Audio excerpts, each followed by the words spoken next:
ஆனால் அதுலேயும் கூட மறுபடியும் ஒரு புதிதாக அவதூறு வழக்கு நான் ஃபைல் பண்ணுவேன்னு அண்ணாமலை அவர்கள் சொல்கிறாரு. அந்த மனைவி மீதான அந்த சொத்து மதிப்பு இதெல்லாம் கேட்டதுனால இப்போ அவர் வந்து திரும்ப வழக்கு அன்னைக்கே பதிவு பண்ணுறன்ற மாதிரி ஏதோ சொல்லியிருந்தார். அது வந்து என்னென்னா அது வந்து அதில் கொஞ்சம் லீகாலிட்டியில் கொஞ்சம் லீகல் இஷ்யூஸ் கொஞ்சம் இருக்குது.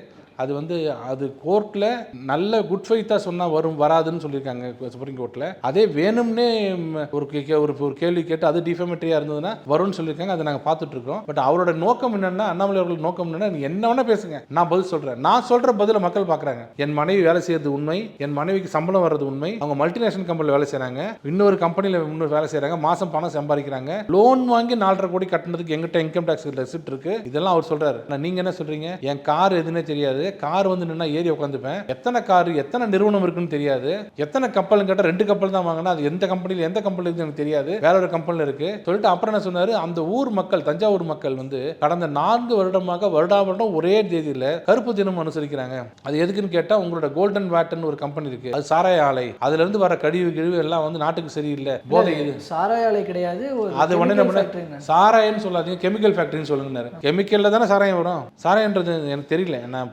படிக்கல அவ்வளவா. ஈத்தேன் மீத்தேன்லாம் கெமிக்கலா இல்ல இதுவா? கெமிக்கல் தானே. அது ரசாயன ஆலைன்னு சொல்லலாம், சாராய ஆலை தான் அர்த்தம். எண்ட் யூஸ்னா சாராயம் தானே. அது வந்து ரசாயன ஆலை அப்படின்னாரு. ரொம்ப தெளிவா இருந்தாரு. ஆனா மக்கள்கிட்ட வந்து அது அந்த விஷயத்து மக்கள்கிட்ட வேற மாதிரி போய் சேர்ந்துருச்சு தான் நான் பார்க்குறேன். இல்ல இவர் மக்கள் ஒரு பக்கம் பார்த்துட்டு இருக்காங்க, அது ஒரு பக்கம் இருக்கட்டும். சட்டம் வந்து இந்த பதில்களை எப்படி பார்த்துட்டு இருக்கு? இதன் மூலமாக இப்போ இன்னும் விசாரணை முடியல, திரும்பவும் இப்போ ஒத்தி வச்சிருக்காங்க. அடுத்த விசாரணை கண்டினியூ ஆக போகுது. அதுல இன்னமும் என்னென்ன சொல்ல போறாரு, எப்படி இது பண்ண போறாருன்றது தெரியல. பட் இப்போ வரைக்கும் நடந்திருக்கிறத பார்த்தா இதனுடைய முடிவு எதை நோக்கி போகிற மாதிரி தெரியுது.